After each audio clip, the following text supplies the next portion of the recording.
आप बुत को उल्टा पूजो या सीधा पूजो, तो मजहब को पूजना सही है क्या नहीं, वो आपका सवाल था। बुत परस्ती गलत है। जाहिल से कोई पूछे कि मजार को पूजता कौन है। बाप दादा पहले कहीं ना कहीं हिंदू तो होंगे, तो हमारे बाप दादा जाते थे मंदिर। हेलो दोस्तों, एक बार फिर स्वागत है भाइयों का चैनल रिएक्शन बाबा में। मेरा नाम है राम। मेरा नाम है दीक्षा। तो गाइज आज हम जो वीडियो बनाने वाले हैं बड़ी ही इंटरेस्टिंग है।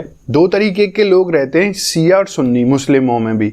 तो अलग अलग तरीके के उनके मतलब मानना रहता है। शिया सुन्नी से मुझे याद आया कि आज अमेरिका ने बहुत बड़ा हमला करा है इजराइल के साथ मिलके ईरान के ऊपर, जहाँ पे के वहाँ के जो प्रमुख लीडर थे, मेरे को नहीं बोला जाएगा, उनका नाम ऐतुल्ला ऐसे कुछ करके था, तो उनकी यार डेथ हो गई है। काफ़ी ज़्यादा भाई साहब, बहुत ज़्यादा वर्ल्ड वार ये सब चीज़ें चल रही हैं देशों में इधर उधर, पता नहीं क्या होके मानेगा भाई, ऊपर वाला मालिक है। तो आज हम जिस वीडियो पे रिएक्शन करेंगे, मजार और मंदिर में जाना एक ही बात है। अगर जो बंदे मजार पे जाते हैं तो उनके लिए मंदिर में भी जाना, मंदिर में भी चले जाओ या मजार में चले जाओ, एक ही बात होती है। ऐसा कौन सी कम्युनिटी के लोग कहते हैं और ऐसा कौन सी कम्युनिटी के लोग उसका विरोध करते हैं, देख लेते हैं। फारूक खान रिजवी साहब का ये video by doctor Zakir Naik साहब, जर्दिस अंसारी और अपने इस्लाम के जो पाकिस्तान के जो मोहम्मद इंजीनियर अली मिर्जा साहब, सबका इसके अंदर वीडियो है। थंबनेल से मुझे यही पता चल रहा है। और देख लेते हैं क्या है इस वीडियो में। होपफुली आप लोगों को पसंद आएगा। पसंद आए तो प्लीज इस वीडियो को लाइक करें। और आप चाहते हैं आपको ऐसे रिएक्शन भी मिलते रहें तो प्लीज चैनल को सब्सक्राइब। गाइस आज के रिएक्शन हम स्टार्ट कर लेते हैं बिना किसी देरी के। Let's play. तो आइए इनको भी सुन लीजिए। डॉक्टर जाकिर नाइक को सुनिए पहले। अच्छा, भाई साहब ने पूछा कि बुत परस्ती गलत है, उनके मजहब में भी गलत है, हमारे मजहब में भी गलत है। आप बुत को उल्टा पूजो या सीधा पूजो, तो मजहब को पूजना सही है क्या नहीं, वो आपका सवाल था। भाई साहब ने अच्छा सवाल किया। भाई साहब ने पूछा है कि बुत परस्ती गलत है तो मजार को उल्टा पूजो कि खड़ा पूजो, बुत परस्ती गलत है। जाहिल से कोई पूछे कि मजार को पूजता कौन है।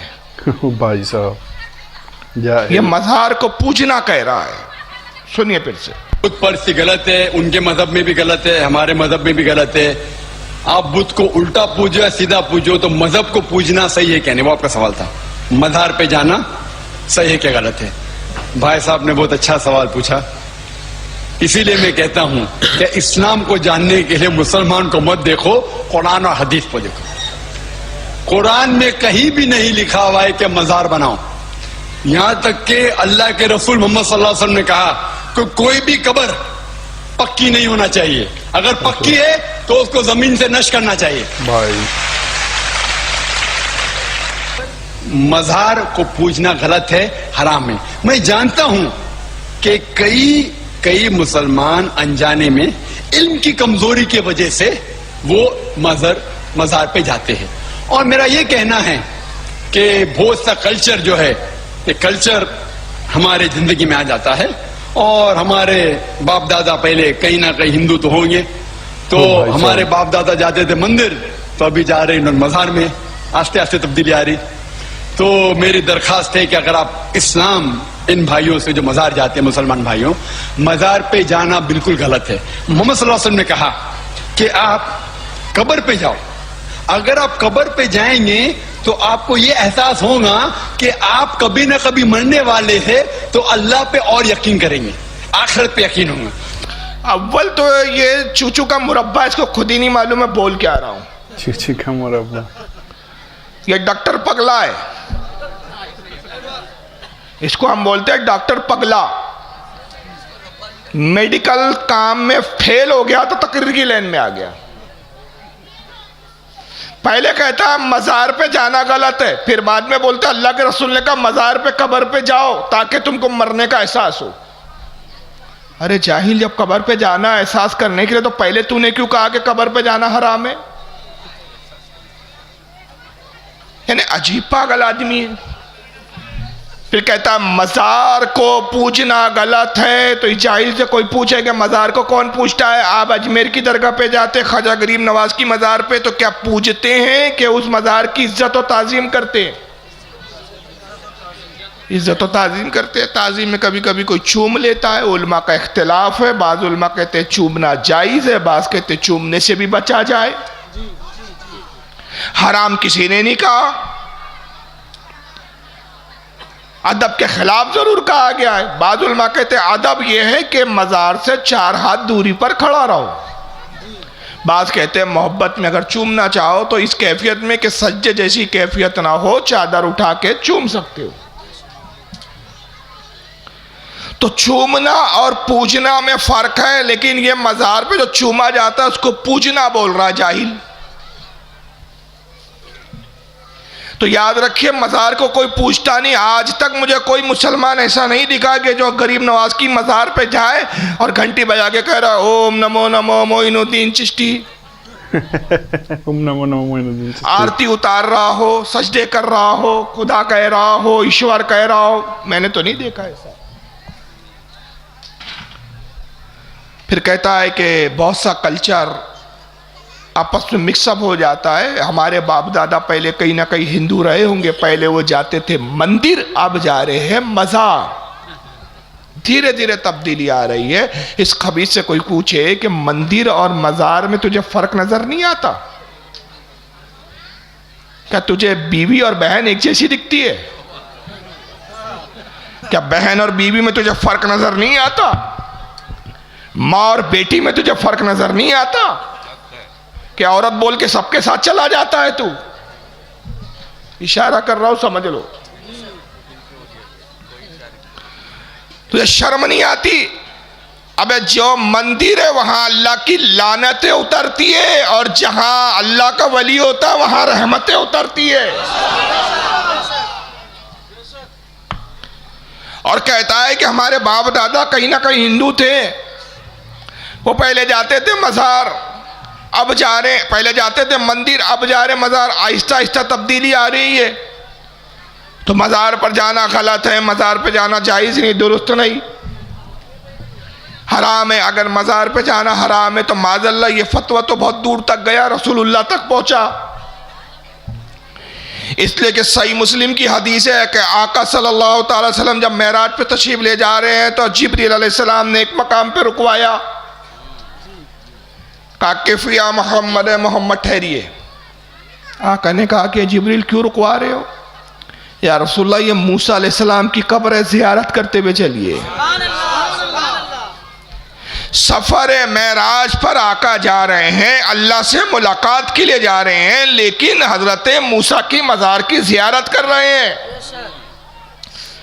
और सही मुस्लिम की हदीस के अल्फाज है कि आका फरमाते मररतो अला कब्र मूसा व हुवा कायमुन युसल्ली, मैंने मूसा की कब्र को देखा तो मूसा खड़े होकर नमाज पढ़ रहे थे।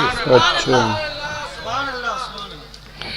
गोया हुजूर ने यह भी बता दिया कि जो अल्लाह का मकबूल होता है, जो साहिब मज़ार होता है, वो अपनी कब्र में जिंदा होता है, मुर्दा नहीं होता।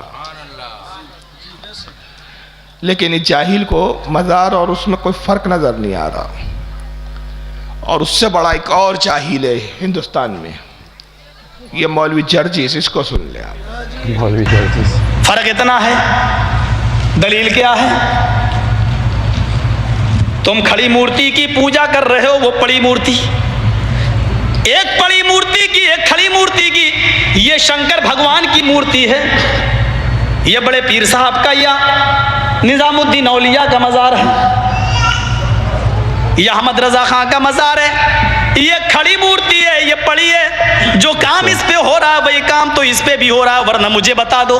हिले ज़माना क्या कह रहा है कि पूरी वीडियो सुन लिया आपने। पहले इशारे से कहा ये खड़ी मूर्ति है, और ये खड़ी मूर्ति शंकर भगवान की है, पड़ी मूर्ति निजामुद्दीन औलिया का मज़ार है। इस जाहिल से पूछो ये अल्लाह के वली की कब्र मूर्ति है? तेरे बाप की कब्र मूर्ति है? तेरी माँ की कब्र मूर्ति है? भाई साहब ये तो बहुत दूर है। जिन बाप दादा, जिन मुल्लाओं मौलवियों को तुम मानता है वो मरते तो कब्र बनाते हैं, तुम लोग के मूर्ति बनाते हो उनकी। इन हरामखोरों को कब्र और मूर्ति में फर्क ही नहीं मालूम। ये बुजुर्गान दीन की मूर्ति को, शंकर की कब्र को माज़अल्लाह मूर्ति कहे, शंकर की मूर्ति से उसको तशबीह दे, और जाकिर नाइक जैसे वो नहीं यार, तारिक जमील जैसे जाहिल आके कहते एक दूसरे के लिए गुंजाइश रखो, एक दूसरे को बुरा मत कहो। इख्तलाफ तो शुरू से रहा, ये छोटा मोटा इख्तलाफ है। ये निजामुद्दीन औलिया की मूर्ति है बोलता, ये अहमद रजा खान की है, बड़े पीर साहब की मूर्ति है। तो जर्जिस का बाप मराऊंगा तो इसने मस्जिद में ऐलान करवाया होगा, हजरात मौलाना जर्जिस के अब्बा मर गए हैं, आज असर के बाद फुला मुर्तिस्तान में जर्जिस के अब्बा की मूर्ति बनाई जाएगी।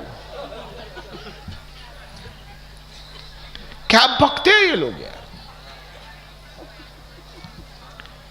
याद रखिए, जहां ये होता है वहां लानत उतरती है, समझ रहे हैं ना, और जहां ये होते हैं वहां रहमत उतरती है।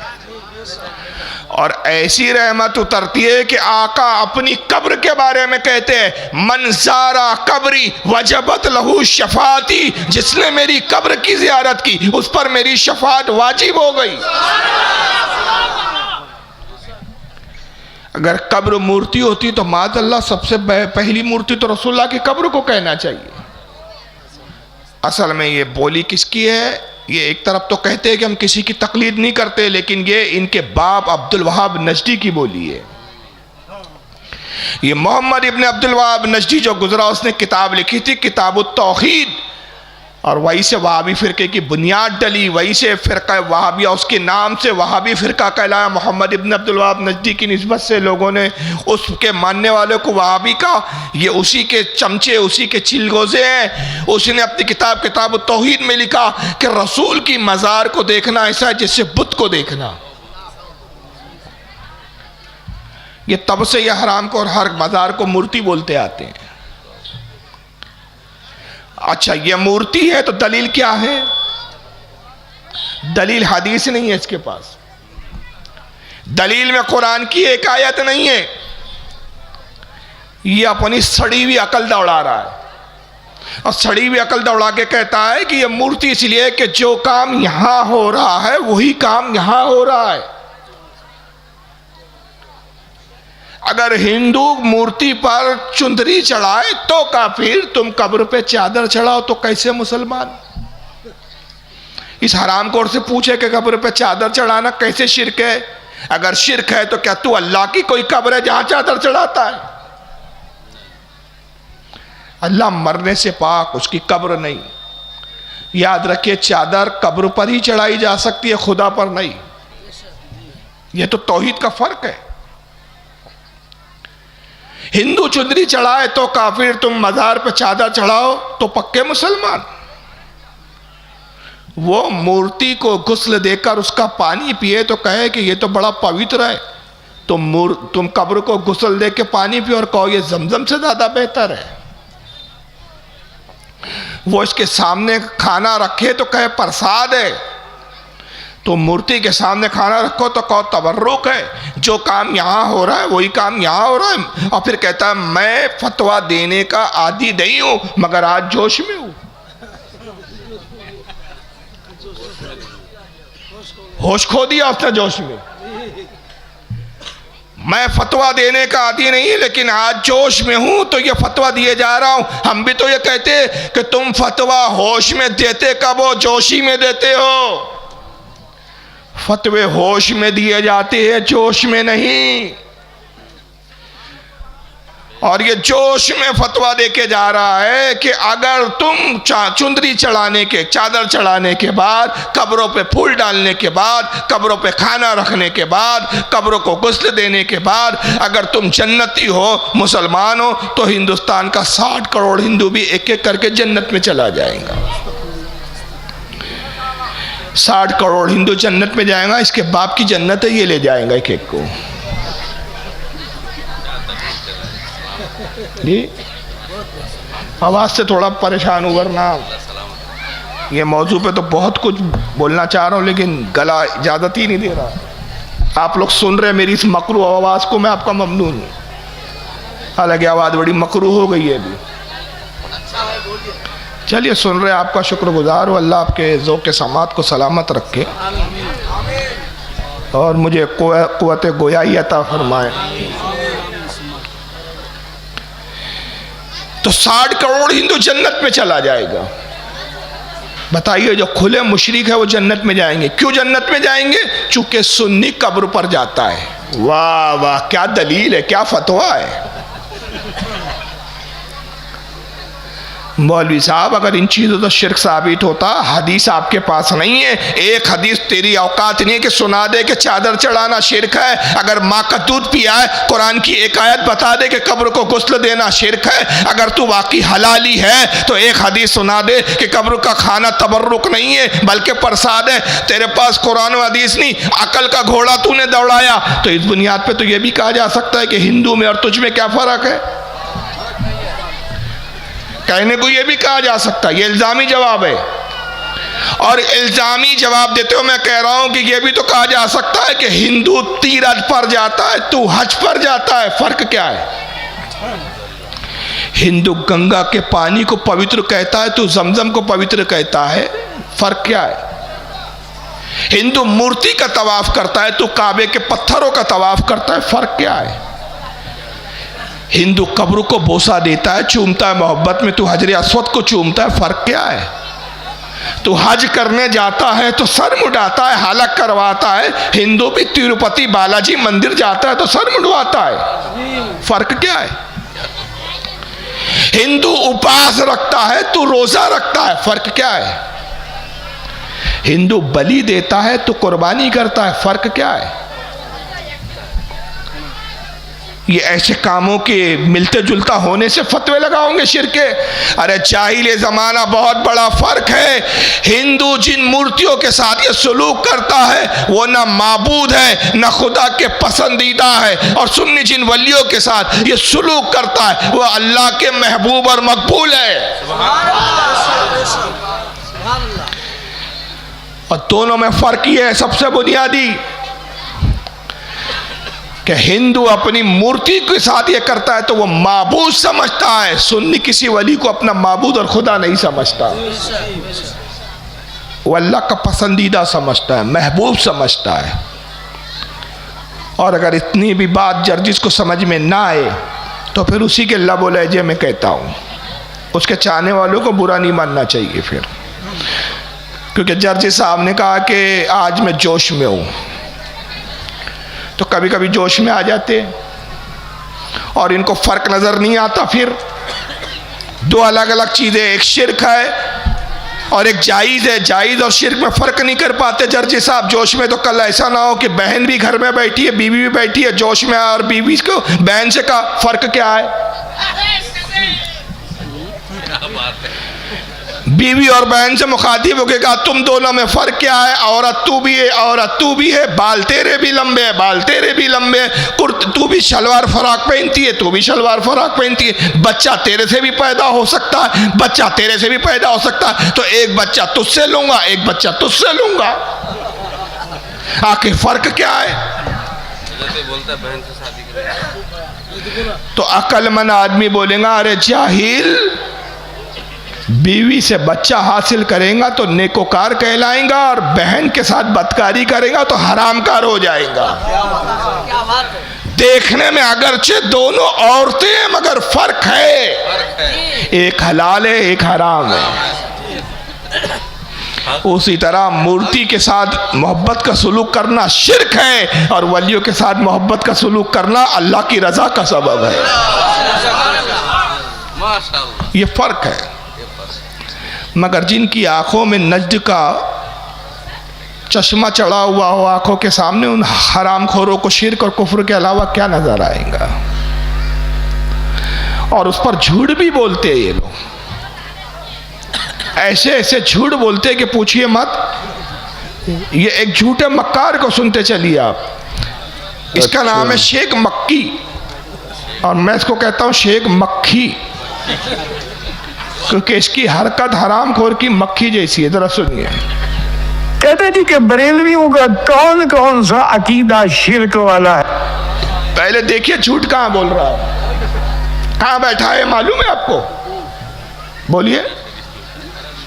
हरम में बैठा है, काबे में, मगरिब बाद दर्श देता है ये, और हरम में बैठकर झूठ बोलता है। शर्म नबी, खौफ खुदा ये भी नहीं वो भी नहीं। देवबंदी है, शेख मक्खी नाम है, शेख मक्खी कहता हूं मैं इसको। बताइए, हरम में काबे के सामने बैठकर झूठ बोलना इबलीसी का काम हो सकता है? बल्कि मैं तो कहता हूं इबलीस भी शर्मा जाए, दांतों में उंगली दबा के कहे मेरी औलादो तुमने मुझसे ज्यादा तरक्की कर ली है। इतना खुला झूठ तो मैंने भी बोलने की हिम्मत नहीं की, और वो भी हरम में। देखो हरम में क्या बोलता है। कहते जी कि बरेलवियों का कौन कौन सा अकीदा शिरक वाला है? पहले मुझे ये बताओ उनका कौन कौन सा अकीदा तौहीद वाला है? ओ तुम बता दो शिरक वाला, मैं बता देता हूं। अगर कब्रों पे सजदा करना ये तौहीद वाला अकीदा है, कब्रों पे दबाव करना ये तौहीद वाला अकीदा है, हर साल बुजुर्गों का उर्स मनाना, उर्स जानते हो क्या होता है? उर्स होता है शादी। अच्छा। यानी अल्लाह से हर साल शादी कराते हैं। उर्स जानते हो क्या होता है? उर्स होता है शादी, यानी अल्लाह से हर साल शादी कराते हैं। उर्स जानते हो क्या होता है? जिस वली का उर्स मनाते हैं ना, ये उसकी अल्लाह से शादी कराते हैं। लगता है इसकी माँ के पास इब्लीस गया था तब ये पैदा हुआ। ये अपने बाप की ओरिजिनल, मुझे परवाह नहीं है, ये वीडियो नेट पे जाती है, वहाँ भी सीने पीटते हैं, चीखते हैं, सांप लौटते कहते हैं, गाली बकता है, गाली बकता है। अबे तुमसे ज़्यादा मुझसे ज़्यादा पढ़े लिखे नहीं हो, LLB करके बैठा हूँ, लेकिन ऐसे हराम खोरों के लिए ऐसे ही ज़बान इस्तेमाल करनी पड़ती है। मुझसे ज़्यादा लिटरेट नहीं हो तुम, मेरी फैमिली से ज़्यादा पढ़ी लिखी फैमिली नहीं है। मेरे घर में डॉक्टर्स भी है, इंजीनियर्स भी है, वकील भी है, पूरी फैमिली पढ़ी लिखी है। मैं खुद लॉयर हूं, लेकिन ये हराम खोरों की ऐसी जबान सुनने के बाद मुझे मजबूरन बोलना पड़ता है ऐसा। और तुम्हारी बेगैरती, तुम ये नहीं लिखते कि तुम्हारा मुल्ला हराम में बैठ के झूठ बोलता है, तोहमत लगाता है, तुम्हें वो नजर नहीं आता, लेकिन जब मैं सख्त जुमले बोलता हूं वो नजर आता है तुमको। गाली बकता है, तो गाली नहीं तो क्या ये इज्जत के लायक है? ये हराम खोर जो काबे में बैठ के सुन्नियों पे तोहमतें लगाए, झूठी बकवासात करे, ये इज्जत के लायक है? शुक्र मनाओ कि ये दूर है तो गाली बक रहा हूं, सामने हो तो जूते मारूं इस बुड्ढे को। तो इसको तो नंगा करके मारना चाहिए हरामखोर को कि तुझे शर्म नहीं आती? हराम में काबे में बैठ के तू झूठ बोलता है। किस वली की उर्स में तुम ये अकीदा रखते हो कि इस बुजुर्ग का हम अल्लाह से निकाह करवा रहे, शादी करवा रहे? बोलो यार। गरीब नवाज का उर्स होता है तो ये अकीदा रखते हो कि गरीब नवाज की अल्लाह से शादी हो रही है? आज माज़अल्लाह। इन हराम खोरों को उर्स का मतलब तक नहीं मालूम। उर्स अरबी जबान का लफ्ज है, फारसी में भी इस्तेमाल होता है। उर्स अरबी में कहते हैं और उसी को फारसी में कहते हैं शादी। मगर शादी का मतलब ये नहीं होता निकाह। निकाह और शादी में फर्क है। शादी के मायने होते हैं खुशी का दिन, उसी से लफ्ज बना शादमानी, मसरत का दिन, खुशी का दिन। हम कहते हैं फुला बुजुर्ग का उर्स है, यानी फुला बुजुर्ग के आज शादी का दिन है, खुशी का दिन है, मसरत का दिन है, शादमानी का दिन है। अब आप कहेंगे ये क्या पागल हो गए यार, सुन्नी लोग, उस बुजुर्ग का इंतकाल हुआ, वो तो गम का दिन है, गम के दिन को तुम खुशी का दिन कहते हो, शादी का दिन कहते हो, उर्स का दिन कहते हो। सीधा सा जवाब यह है कि जनाब वो बुजुर्ग की विसाल खुशी का दिन इसलिए है कि वो बुजुर्ग जब तक जिंदगी गुजारता है ज़मीन पर, उसकी सिर्फ एक तमन्ना होती है कि रसूलुल्लाह का बानफ्से नफीस दीदार करूं। और जब उस बुजुर्ग का इंतकाल होता है, अपनी कब्र में जाता है, सवालात होती हैं। हमारा अकीदा है कि तीसरा जब सवाल होता है तो रसूलुल्लाह का दीदार होता है। बेहिजाब आका को देखता है, कोई पर्दा नहीं होता और उसके रसूल के दरमियान में। और फरिश्ते कहते हैं मा कुंत तक़ूलु हक़्क़ु फ़ी हाज़िर रजुल, क्या कहता था तो इस शख्स के बारे में? अल्लाह का वली कहता इसके दीदार की तमन्ना में जीता था, इन पर सलाम भेजता था, इन पर दुरूद भेजता था। आज तो देख रहा हूँ, आज मेरे लिए इससे बड़ी कोई खुशी का दिन नहीं। इसलिए उस दिन को हम बतौर यादगार मनाते हुए कहते हैं कि आज उर्स का दिन है, उस बुजुर्ग की खुशी का दिन है कि आज उनकी तमन्ना पूरी हुई कि आज ही के दिन उन्होंने रसूलुल्लाह को बेहिजाब बगैर किसी पर्दा के रूबरू देखा, आका से उनकी मुलाकात हुई। ये है उसका मतलब। लेकिन ये बदबक क्या कह रहा है? नहीं, शादी मनाते हैं। एक इलाका है हमारे महाराष्ट्र में, शोलापुर, वहाँ एक बार जलसा हुआ, बहुत बड़ा मैदान था, बहुत बड़े मैदान में जलसा था, सवाल और जवाब का सेशन हुआ। मैंने वहाँ वीडियो दिखाया।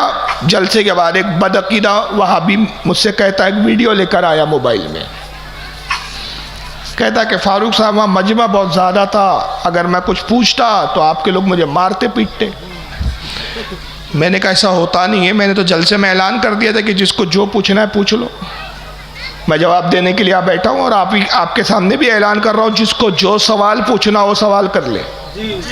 तकरीर खत्म होंगी, आधे घंटा मैं आपको दूंगा, आधे घंटे में आपको जो पूछना है वो पूछ लीजिए।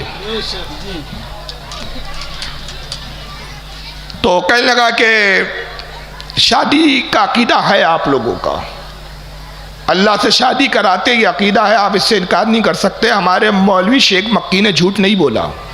मैंने कहा दलील का ये सुनिए। उसने निकाला मोबाइल, उसमें कव्वाली सुना रहा है, एक कव्वाल पढ़ रहा है, आज ख्वाजा दूल्हा बना आज ही की रात है। वो है कोई कव्वाली? मैं तो सुनता नहीं हूँ कव्वाली। आज ख्वाजा दूल्हा बना आज ही की रात है। कहा देखिए, ख्वाजा दूल्हा बना मतलब शादी तो हो रही है ना। अरे मैंने कहा दूल्हा के भी मायने होते, खुशी का दिन, वो शख्स जिसका खुशी का दिन हो। और अगर दूल्हा से मुराद तुम ये ले रहे हो कि ये दूल्हा बना तो माज़अल्लाह नऊज़ बिल्लाह अस्तगफिरुल्लाह अल्लाह से निकाह हो रहा है इसका, तो फिर मुझे इसका जवाब दो कि हदीस पाक में है, सही मुस्लिम के अंदर, सही मिशकात के अंदर ये हदीस है, मिशकात शरीफ के अंदर, कि आका फरमाते हैं कि जब मुर्दा कब्र में रख दिया जाता है, 3 सवाल होते हैं। मोमिन होता है, मोमिन से भी सवाल होते हैं, काफिर से भी होते हैं। जब काफिर से पूछा जाता है, बेईमान से पूछा जाता है कि तेरा रब कौन है, मन रब्बों का, वो कहता है लादरी, मैं नहीं जानता। माँ दीनों का, तेरा दीन क्या है, वो कहता है लादरी, मुझे नहीं मालूम। जब तीसरा सवाल होता है रसूलुल्लाह के बारे में क्या कहता था, वो कहता है लादरी, मैं नहीं जानता ये कौन है। फरिश्ते कहते हैं कि तुझ पर अफसोस कि तो दुनिया में रहा, न खुदा को जाना, न दीन को जाना, न रसूल को जाना। जहन्नम की खिड़की खोली जाती है, जहन्नम की हवाएं आना शुरू हो जाती, अजाब मुसल्लत हो जाता है। यह हदीस है? बोले है। मैंने कहा वही हदीस आगे बढ़ती, आका कहते जब मोमिन कब्र में जाता है, फरिश्ते पूछते हैं मन रब्बों का, तेरा रब कौन? मोमिन जवाब देता है रब्बी अल्लाह, मेरा रब अल्लाह है। वहाँ दीनों का, तेरा दीन क्या है? दीन इस्लाम, मेरा दीन इस्लाम है। मा कुंत हक्को, मा कुंत रजूल हक्को, मा कुंत रजूल हक्को फी हाज़र रजूल, मा कुंत तक़ूलु हक्को फी हाज़र रजूल। क्या कहता था दुनिया में शख्स के बारे में? कहता है हुआ मोहम्मद रसूलुल्लाह सल्लल्लाहु अलैहि वसल्लम, ये मोहम्मद सल्लल्लाहु अलैहि वसल्लम है। हुआ सैयदी, ये मेरे आका है। हाजा सैयदी, ये मेरे आका है, ये मेरा सरदार है। अब फरिश्ते क्या कहते हैं, ये आपने भी सुना होगा। मुबारक हो, तूने सही जवाब दिए, अब सो जा ऐसे जैसे दुल्हन सोती है। मैंने कहा किसकी दुल्हन है? अब तू बताए किसकी दुल्हन है? अच्छा। तो सुम्मुन बुकमुन उम्युन फहुम ला यरजिऊन, बोलती बंद हो गई। मैंने कहा मौलवी साहब, यहाँ दुल्हन के भी मायने यह है कि सो जा ऐसे कि जैसे दुल्हन के लिए आज खुशी का दिन होता है, तेरे लिए भी आज वैसा ही खुशी का दिन है कि तू कामयाब हो गया। तो बहरहाल ये तोहमतें और ये झूठी बातें लगाना इस जमात का शेवा है, लेकिन खुद इनके अकीदे क्या है? बात तौहीद पे चल रही थी और तारिक जमील के बकौल गुंजाइश रखी एक दूसरे के लिए। आइए उसी मौजू पर चल रहे हैं हम। अब देखिए जरा इनको, ये मौलवी महराज रब्बानी, सुनिए इनका अकीदा क्या है। अहले हदीस है ये। साउंड भाई, साउंड चलाइए।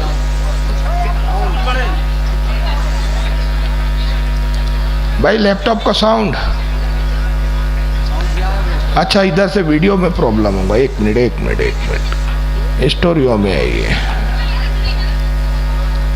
कि अल्लाह, सुनिए, जो जहमिया है वो अहले सुन्नत यानी सुन्नत वाले, जो हदीस वाले हैं, सुन्नत वाले हैं, उनको क्या कहते हैं? मुशब्बिहा। यानी चूंकि अहले सुन्नत का अकीदा है कि अल्लाह के हाथ है, अहले सुन्नत का अकीदा है कि अल्लाह की आंख है, अहले सुन्नत का अकीदा है कि अल्लाह कहाँ है? बोलो, और जोर से बोलो, अल्लाह अर्श पर है। अहले सुन्नत का अकीदा है कि अल्लाह अर्श समाए दुनिया से नुज़ूल फरमाता है आखिरी रातों में, अल्लाह ताला चलता है। अहले सुन्नत का अकीदा है कि अल्लाह हंसता है। अहले सुन्नत का अकीदा है कि अल्लाह देखता है।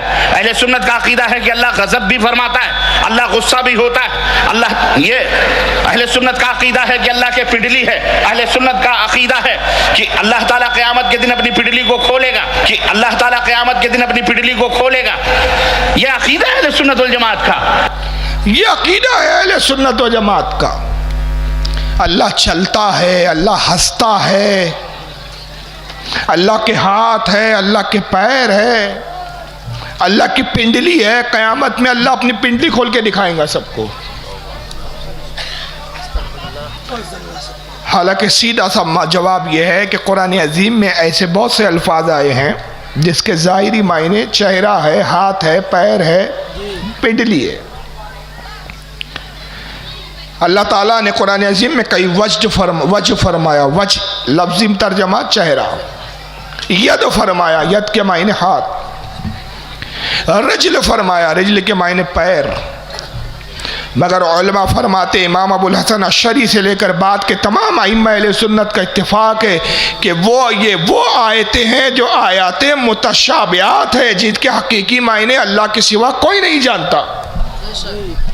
हत्तल इम्कान इन आयात की हम तावील करेंगे, जहाँ तावील होंगी ठीक, जहाँ तावील नहीं होंगे वहाँ खामोशी इख्तियार करके उसके माना और मुराद अल्लाह के सुपुर्द कर देंगे। और तावील जहाँ तक हो तो ये तावील की जाएंगी कि यद से मुराद उसकी ताकत है, वज से मुराद, चेहरे से मुराद उसकी रहमत है, रजल पैर से मुराद उसकी कुदरत है। लेकिन ये मौलवी साहब कहते हैं कि नहीं, अल्लाह ताला के ये सब कुछ है, हाथ पैर पाँव पिंडली सब है। दूसरी जगह यही मौलवी महराज रब्बानी क्या कहते हैं, ज़रा सुनिए। हम ये कहते हैं कि अल्लाह अर्श पर मुस्तवी है, वो इसका इनकार करते हैं। अल्लाह ने फरमाया हमारे हाथ हैं, हम मानते हैं कि अल्लाह के हाथ हैं, वो कहते हैं नहीं, गलत है। अल्लाह रब्बुल इज़्ज़त के पिंडली है, जैसा कि अल्लाह ताला ने फरमाया है, तो हम कहते हैं अल्लाह के पिंडली है। अब वो कैसे है क्या हमें नहीं मालूम, ये अल्लाह की सिफत। अल्लाह तबारक ताला के चेहरा है, कुरान में मौजूद है, हम मानते हैं। अल्लाह के नबी ने जो सिफात बताए हैं अल्लाह ताला अल्लाह के बारे में, और अल्लाह ने अपने बारे में जो सिफात बताएं, हम बगैर किसी तावील और बगैर किसी तातील और बगैर किसी तशबीह के हम उसको मानते हैं। हम किसी से तशबीह, अल्लाह के हाथ है, अल्लाह यदुल्लाह वक़ालत यहूद यदुल्लाह मग़लूला, यहूदियों ने कहा अल्लाह के हाथ बंधे हुए हैं। अल्लाह ने फरमाया बल यदाहु मबसूततान, अल्लाह के हाथ खुले हुए हैं। अल्लाह ने फरमाया मान, अब यहाँ हाथ का मतलब कुदरत करना, हाथ का मतलब नुसरत करना, ये गलत बात है। तावील न करें हम, ना हम तशबीह करें। तो बगैर तशबीह और बगैर तातील और बगैर तहरीफ और बगैर तावील के हम अल्लाह तबारक तआला के तमाम सिफात के ऊपर मानते हैं। अल्लाह के कहते हैं कि अल्लाह अर्श पर, अल्लाह के हाथ है, हम हाथ मानते हैं। अल्लाह अर्श पर बैठा है, हम बैठा हुआ मानते हैं।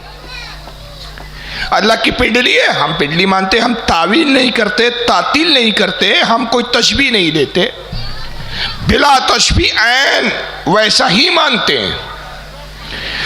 हम कहते हैं कि यहाँ तावील की जाएंगी, और जहाँ तावील की गुंजाइश ना हो, चूँकि मुतशाबिहात है, इसका माना और मुराद अल्लाह की सुपुर्द किए जाएंगे और उस तरह का अकीदा नहीं रखा जाएगा। और अगर उसी तरह तुम अकीदा रखते हो, अल्लाह की पिंडली मानते हो, हाथ मानते हो, पैर मानते हो, फिर तुम में और मुशरिक में फ़र्क क्या है? वो भी अपने माबूद के लिए हाथ मानते हैं, उन्होंने भी देखा कि भाई इंसानों के 2 हाथ होते हैं, खुदा तो ज़्यादा ताकतवर है, ईश्वर ज़्यादा ताकतवर है, तो 6 हाथ कर दो उसके। इंसान का 1 सर होता है, ईश्वर ज़्यादा ताकतवर है तो उसके 4 सर कर दो। तो खुद इनके अकीदे में शिर्क अफ़ाल मौजूद है, एक हद तक शिर्क पाया जाता है, लेकिन ये अलग बात है कि दूसरों को मुशरिक कहते हुए नजर आते हैं। बल्कि आइए खुद मेराज रब्बानी का तो क्या नाम है, ज़ाकिर नाइक का एक अकीदा ये देखते चले आप। मैं क्रिश्चियन आदमी हूँ, मैं जीसस को मानता हूँ और उसके वचनों को मैं पढ़ता हूँ। और वो सवाल मैं आपको ये पूछना चाहता हूँ कि गॉस्पल जो है जॉन का गॉस्पल, उसका जो 5वां अध्याय है उसमें 19 से लेकर 29 वचन जो है, जो मैं पढ़ चुका हूँ, मेरे हाथ में मराठी बाइबल है, मैं नहीं पढ़ना चाहता हूँ। आप जो आपके पास जो बाइबल है, इंग्लिश बाइबल है, वो पढ़िए सबके सामने और उसका थोड़ा सा जो अर्थ है मुझे बताइए। आपने कहा कि बाइबल पढ़ो, मैं पढ़ सकता हूँ। आप खुद अगर पूछेंगे सवाल, क्या पूछना चाहते हैं? सवाल जो है उस 10 वचनों में है। आपने कहा gospel of John chapter number 5 19 से लेकर 29। Verily, verily, I say unto you, the Son can do nothing of himself, but what he seeth the Father do. For whatsoever things he doth, there also doth the Son likewise. For the Father loveth the Son and showeth him. मैं कहूँगा कि जो मैं तकरीर किया हूँ, कई बात जो मैं तकरीर की इसमें लिखा है कि ईसा अलैहिस्सलाम खुदा के, जो इसमें लफ्ज लिखा है बेटा, मैंने कहा पहले बेटा के मानी खुदा को मानने वाला। बेटे बहुत है, आदम अलैहिस्सलाम बेटा बाइबल में लिखा है, इफ्रेम, इज़राइल, आइजैक, बहुत बेटे, लेकिन बेटा वो नहीं, जना हुआ बेटा। तो अगर बाइबल में लिखा है whoever is led by the spirit of God is son of God, जो भी अल्लाह की बात मानता है अल्लाह के बेटे। आप खुदा की बात मानते हैं तो बाइबल के हिसाब से आप भी बेटे, मैं अल्लाह की बात मानता हूं, मैं भी बेटा हूं, लेकिन बिब्लिकल तरीके से, नॉट जना हुआ बेटा। ठीक है, तो इससे साफ जाए। इसमें लिखा हुआ है कि अगर आप खुदा को मानते हैं तो इस बेटे की बात मानो, वही तो मैं कर रहा हूं। यह है ज़ाकिर नाइक साहब की तौहीद। खुद के दामन दागदार है, दूसरों के कपड़े सफ़ेद उजले कपड़ों पे दाग तलाश करते हैं। वो क्रिश्चियन था, आदमी चालाक आदमी था, उसने कहा कि आप बाइबल पढ़िए, मैं पढ़ सकता हूँ, मराठी बाइबल है मेरे पास, लेकिन मैं चाहता हूँ आप खुद बाइबल पढ़िए। अंग्रेज़ी बाइबल आपके पास है, अब अंग्रेज़ी से पढ़िए, चैप्टर जॉन पढ़िए, आप आयत 19 से लेकर 29 तक पढ़िए। बाइबल में चैप्टर जॉन आयत 19 से लेकर 29 तक ईसा मसीह को खुदा का बेटा लिखा हुआ है।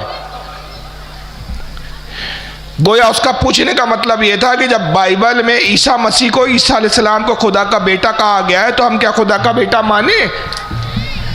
डॉक्टर पगला से सवाल हुआ, डॉक्टर पगला ने पढ़ा बाइबल, लेकिन अक्ल घास चरने गई थी। ये नहीं कहा कि इसका जवाब तो सीधा सीधा ये था कि जिस बाइबल का आप हवाला दे रहे हैं, जिस बाइबल में यह लिखा है कि ईसा मसीह खुदा के बेटे, ये तहरीफ शुदा बाइबल है। ये बाइबल में तहरीफ हुई, ईसा खुदा के बेटे नहीं है। और उस तहरीफ का शुभ सबूत हमारे कुरान में मौजूद है कि जब ईसाइयों ने खुदा का बेटा कहा तो अल्लाह ने आयतें नाजिल की और बताया कि महबूब इन्होंने बाइबल को बदल दिया। खुदा तो वो है कि लम यलिद वलम यूलद, ना उसने किसी को जना ना वो किसी से जना गया, उसकी कोई औलाद नहीं, कोई बेटा नहीं। और ईसा मसीह के जुमलों को अल्लाह रब्बुल इज़्ज़त ने कुरान अजीम में बयान फरमाया कि ईसा जब पैदा हुए, अभी 6 दिन के थे, पैदाइश 6 दिन हुए थे, माँ बाप था नहीं आपका, पाक मरियम से पैदा हुए। मरियम, हज़रत मरियम रदी अल्लाह ताला अन्हा जब कौम में ले आई तो कौम ने इल्ज़ाम लगाया, कहा कि मरियम में कहाँ से लाई है, तो पाक दामन कहलाती है, तेरे खानदान में किसी ने आज तक बदकारी नहीं की है, कहाँ से तूने बच्चा ला लिया? मरियम ने कहा जवाब ये बच्चा देगा। कहा ये दूध पीता बच्चा कैसे जवाब दे सकता है? कहा अल्लाह की कुदरत से यही देगा, इसी से पूछो। कौम ने पूछा है कि बच्चे बता तेरा बाप कौन है? तो ईसा मसीह ने क्या कहा? इन्नी अब्दुल्लाही अतानी अल किताबा वजअलानी नबिया। कहे लोगों मैं अल्लाह का बंदा हूं। सबसे पहले कहा इन्नी अब्दुल्ला, मैं अल्लाह का बंदा हूं, मैं अल्लाह का बेटा नहीं हूं। अतानी अल किताब, अल्लाह ने मुझे किताब अता की, वजअलनी नबिया, मुझे नबी बनाकर भेजा, मैं अल्लाह का नबी बनकर आया हूँ, मैं अल्लाह की कुदरत से पैदा किया गया हूँ। जब ये कुरान में आयतें नाजिल हुई, नजरान के पादरियों ने रसूलुल्लाह को मुनाजरे का चैलेंज किया, क्या जाकिर नाइक ने पढ़ा नहीं है? उन्होंने कहा कि मोहम्मद तुम कैसे ये ईसा मसीह के खुदा का बेटा होने का इनकार करते हो, मुनाजरा करेंगे हम इस पर। रसूलुल्लाह ने उनकी मुनाजरे की दावत को कबूल किया। नजरान एक इलाका था मदीने से कुछ दूर पर, नजरान के पादरी आए, उस वक्त के ईसाइयत का गढ़ था वो इलाका। अब्दुल मसीह उनका सबसे बड़ा पादरी था। मुनाजरा शुरू हुआ, उन्होंने कहा मोहम्मद आप ईसा मसीह को खुदा का बंदा कहते, बेटा क्यों नहीं कहते? आपने कहा अल्लाह की कोई औलाद नहीं। उन्होंने कहा कि मरियम के बतन से ईसा पैदा हुए, मरियम का शोहर नहीं था, मरियम ने निकाह नहीं किया, तो जाहिर है कि जब मरियम का कोई मर्द नहीं था, कोई शोहर नहीं था, और ये तो आप भी मानते हैं कि मरियम ने किसी मर्द के साथ कोई ताल्लुक कायम नहीं किया, तो फिर मानना पड़ेगा कि अल्लाह ही ईसा का बाप है। माज़अल्लाह, अस्तग़फिरुल्लाह। सूरह आले इमरान उठाइए, मुनाजरे की आयतें नाजिल होती है, खालिक कायनात जवाब इरशाद फरमाता है, अपने नबी को मुनाजरे की दलाइल बता रहा है। महबूब कहिए इनसे, इन्ना मसला ईसा इंदल्लाहि का मसले आदम। ए महबूब ये कहते हैं कि ईसा का बाप नहीं है, इसलिए ईसा खुदा का बेटा है, तो इनसे कहो कि ईसा की मिसाल अल्लाह के नजदीक आदम की तरह है। आदम का भी बाप नहीं है, तो क्या आदम को भी खुदा का बेटा कहोगे? बल्कि यहां तो मां तो है मरियम की, आदम की तो मां भी नहीं है।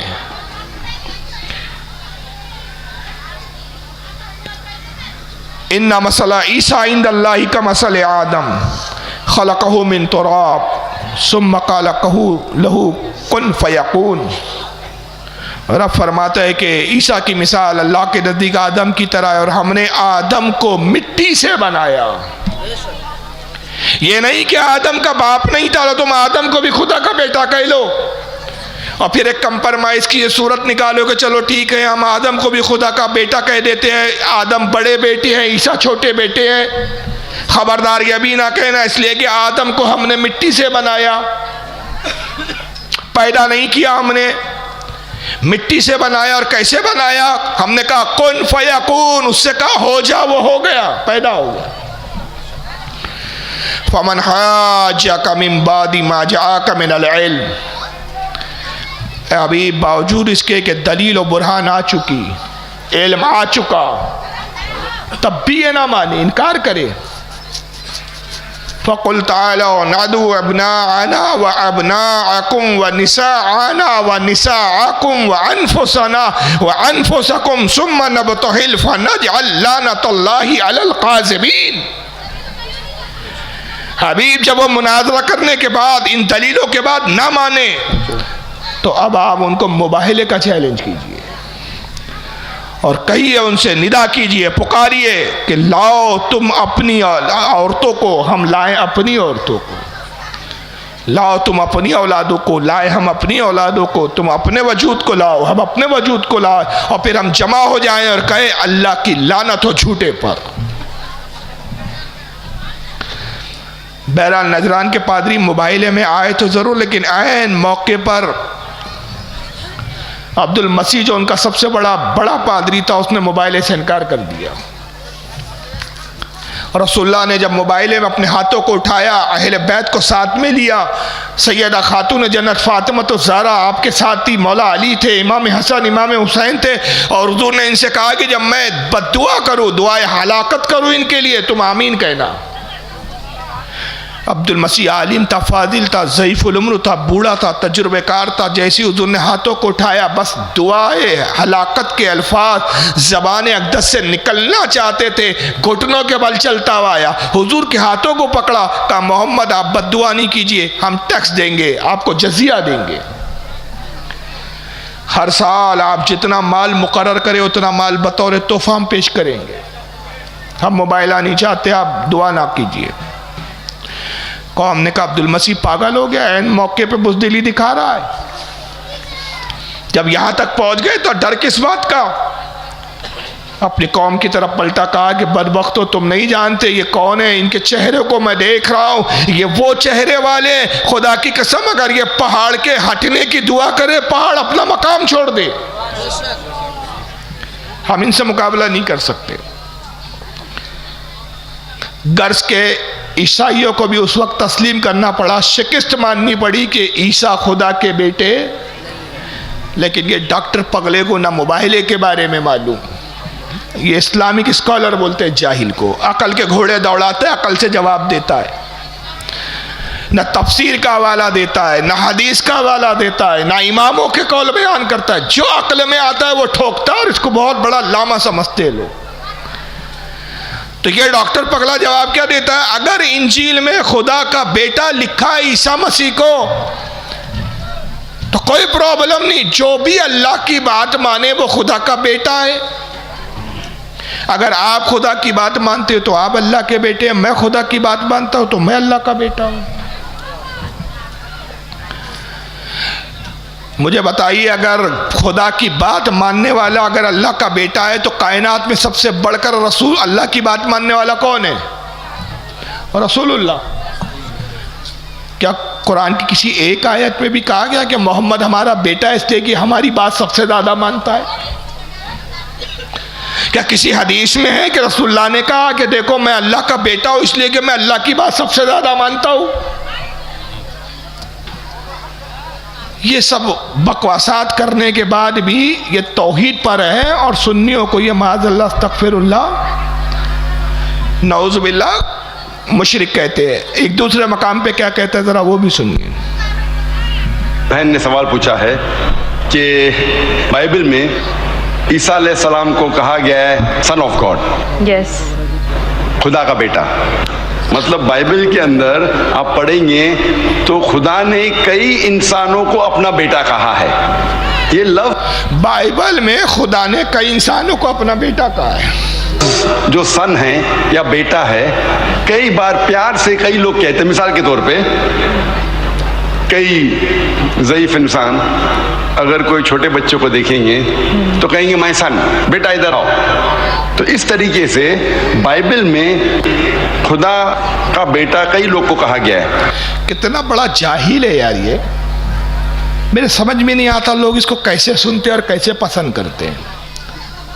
बाइबल में बहुत लोगों को खुदा का बेटा कहा गया, जैसे एक बुजुर्ग बूढ़ा बेटे को कहता है माय सन, वैसी बाइबल में अल्लाह ने अपने बंदों को माय सन कहा। अल्लाह बूढ़ा है और लोगों को बूढ़ा खुदा माय सन कह रहा है। यह है जाहिल की सोच। याद रखिए, खुदा पे न ज़माने गुजरते हैं, न दिन गुजरते हैं, न रात, न वक्त। वक्त और ज़मानों की क़ुयूदों से पाक। न वो बूढ़ा है, न जवान है, न बच्चा है, वो इन लवाजमात से पाक। उसमें कोई तगय्युर नहीं वाक़ होता। तो बहरहाल इस वीडियो में भी उसने नऊज़ुबिल्लाह मिन ज़ालिक खुदा का इंसानों को बेटा कहा है।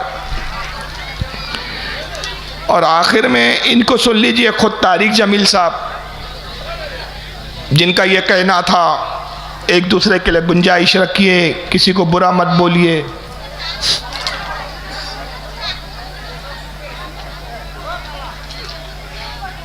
ये सुनिए कि सबसे छोटे जन्नती को 80,000 नौकर मिलेंगे, 80,000। लिहाजा सबको पिलाने वाले हैं, लेकिन फर्क बताने के लिए 3 तरह के अंदाज इख्तियार किए हैं। सबसे लो लेवल जन्नती खुद पी रहे हैं, काफूरी शराब है, खुद पी रहे हैं। इससे ऊपर मिडिल क्लास आ गई, जन्नत की मिडिल क्लास, वो क्या है? युस्क़ौन फ़ीहा कासन कान मिज़ाजुहा। वक्त भी हो रहा है ना, 2:30 बज रहे हैं, वैसे भी हज़रत को भी खिताब करना है। क्या क्या बताएं, बहुत वीडियो तो बहुत रहते हैं, हज़ारों रहते हैं, अब पूरा थोड़ी एक प्रोग्राम में दिखा सकते सब कुछ। चैलेंज भी करना। चलिए वहीं मैं ख़त्म कर रहा हूँ। अच्छा, क्योंकि 3 बजे तक मुझे वक्त दिया गया है। कोई सवाल वगैरह पूछना हो तो पूछ ले आप जी। जाकिर नायक का एक जगह में देखा है जो इस जमाना में नबी पाक सल्लल्लाहु अलैहि वसल्लम मानना हमारे लिए हराम है। उत्तर प्रदेश का मजमा में बोला था। अच्छा अच्छा, देखना पड़ेगा कहाँ है। हाँ बोला था मजमा में, हम बहुत बार देखा उसको। हाँ बोला है, हम दूसरा मोबाइल में रही। भाई फारूक खान रिजवी साहब ने तो आज तक मैंने इनका कोई ऐसा वीडियो नहीं देखा, इन्होंने दूसरे लोगों की बहुत बुरी तरीके से धुलाई करी है। मैं कोई भी हक नहीं रखता कि किसी के बारे में कुछ बोलूं। आप लोग ऑडियंस हो, आपको सब चीज़ की नॉलेज है, आप लोग ही बताए ना, विचार करके कमेंट में बताना ज़रूर, क्योंकि डॉक्टर जाकिर नायक साहब का भी बताया, इन्हें तारिक जमील का बताया और ये अपने जर्जिस अंसारी का भी बताया। भाई इन्होंने बताया खड़ी मूर्ति बड़ी मूर्ति वाला सिस्टम अलग था। उसके बाद उन्होंने डॉक्टर जाकिर नायक साहब ने बोला कि पहले हमारे पूर्वज हिंदू थे। तो भाई बहुत अच्छे से इन्होंने क्लियर करा है। होपफुली आप लोगों को पसंद आएगा। आप लोगों के जो भी विचार हैं आप लोग कमेंट जरूर कर सकते हैं। वीडियो अच्छी लगी है प्लीज इस वीडियो को लाइक करें और आप चाहते हैं आपका ऐसे रिएक्शन भी मिलते रहें तो प्लीज चैनल को सब्सक्राइब गाइज। आज के रिएक्शन में बस इतना ही, मिलेंगे नेक्स्ट और किसी रिएक्शन में। तब तक के लिए thank you so much for watching. Bye bye guys, see you guys, take care guys.